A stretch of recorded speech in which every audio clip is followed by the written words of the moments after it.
पिछले एपिसोड में आप सभी ने देखा रे और बेमार को पता चल जाता है कि बालवीर मर चुका है। दूसरी तरफ शौर्य हैप्पी को परी लोग बुलाता है।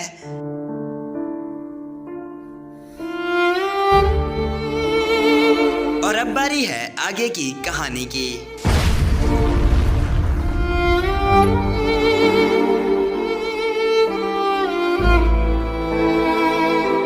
अब शौर्य हैप्पी को परी लोग बुलाता है और पूछता है कि अब भी तुम्हें बालवीर नहीं बनना। हैप्पी बिना कुछ सोचे समझे शौर्य को कहता है कि जी नहीं, मुझे बालवीर का जिंदगी नहीं जीना है। अब विवान कुछ हद तक हैप्पी को समझाने की कोशिश करता है, मगर हैप्पी किसी के नहीं सुनता और बिना कुछ सोचे समझे ये कहता है कि मुझे बालवीर नहीं बनना है। उसके बाद शौर्य को बहुत ही ज्यादा गुस्सा आता है और शौर्य हैप्पी से सारी शक्तियाँ छीन लेता है, जिसके बाद हैप्पी शक्तिहीन हो जाता है। अब दूसरी तरफ तौबा तौबा काल को ये बता चुका होता है कि धरती पर रे और बेमार मैंने देखे जो कि उन्हीं के दुश्मन हैं जो हमारे दुश्मन हैं। तो काल कहता है इनसे तो फिर मिलना पड़ेगा, इनसे कुछ दोस्ती करनी पड़ेगी। लेकिन काल को ये नहीं पता होता कि वो लोग शिंकाई में रहते हैं। जिसके बाद काल मौका मौका को लेकर बारन नगर में आ जाता है और मौका मौका के साथ रे और बेमार को ढूंढ रहा होता है, क्योंकि काल ने रे और बेमार का चेहरा नहीं देखा होता और चेहरा देखा होता है तो मौका मौका ने, इसीलिए काल मौका मौका को साथ लेकर आता है। अब दूसरी तरफ रे और बेमार के ये देखकर पसीने छूट रहे होते हैं कि बालवीर तो मर चुका है, लेकिन फिर ये हैप्पी कौन है। और सबसे मेन बात तो ये है कि हैप्पी ने हमें कहा कि शौर्य ने मुझे कुछ दिन पहले ही बालवीर की शक्तियां दी हैं, तो फिर उसने ऐसा क्यों कहा। जिसके बाद रे और बेमार थोड़ा सोचने की कोशिश करते हैं और उनके जहन में फिर यही आता है कि हैप्पी ने मुझे ये कहा कि शौर्य ने मुझे कुछ दिन पहले ही शक्तियां दी हैं, तो इसका मतलब तो ये हुआ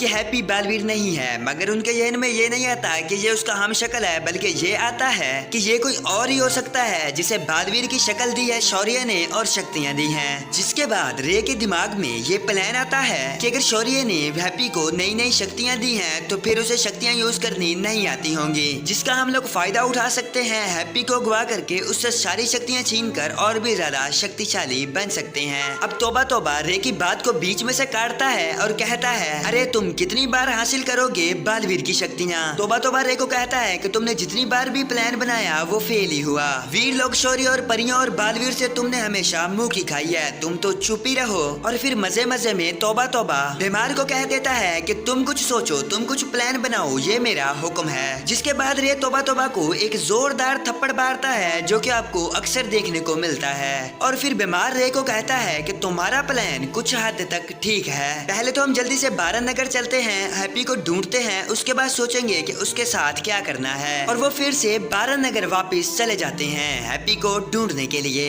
अब दूसरी तरफ अनन्या ने हैप्पी को कहा था कि तुम करते रहो अपनी शक्तियां ट्राई, मैं तो चली, जो कि गुस्से गुस्से में कह कर चली जाती है। लेकिन फिर बाद में उसे पता चलता है कि शौर्य ने तो मेरी ड्यूटी लगाई थी हैप्पी पर नजर रखने के लिए, तो फिर मैं उसको ऐसे कैसे छोड़ सकती हूँ। जिसके बाद अनन्या भी फिर बारन नगर में हैप्पी को ढूंढने लगती है, लेकिन हैप्पी तो फिर शक्तिहीन पड़ा होता है वीर लोग में। अब रे और बेमार और तौबा तौबा भी वापिस बारन नगर आ जाते हैं। काल और मौका मौका भी बारन नगर में ही होते हैं, जहाँ पर फिरते फिरते तौबा तौबा की नजर पड़ जाती है मौका मौका पर। अब मौका मौका तो तौबा तौबा को पहले देख चुका था, लेकिन तौबा तौबा ने नहीं देखा था। तो जैसे ही तौबा तौबा मौका मौका को देखता है तो उसके होश ही उड़ जाते हैं। वो कहता है कि ये क्या, पहले बालवीर का हम शक्ल अब मेरा हम शक्ल। देखकर तौबा तौबा तो पहले ये कहता है कि ये मैं कौन सी दुनिया में फिर रहा हूँ, अरे बाबा। तो चलिए दोस्तों, आज का एपिसोड बस यहीं तक। अब आगे की कहानी हम शुरू करेंगे नेक्स्ट एपिसोड से। अगर आप बालवीर के एपिसोड इस तरह से आगे भी देखना चाहते हैं जो कि आपको डेली देखने को मिलेंगे, तो हमारे चैनल को सब्सक्राइब करके बेल आइकन को प्रेस कर लेना। और बताइएगा मुझे कमेंट सेक्शन में ये एपिसोड आपको कैसा लगा और आगे के एपिसोड्स आप किस तरह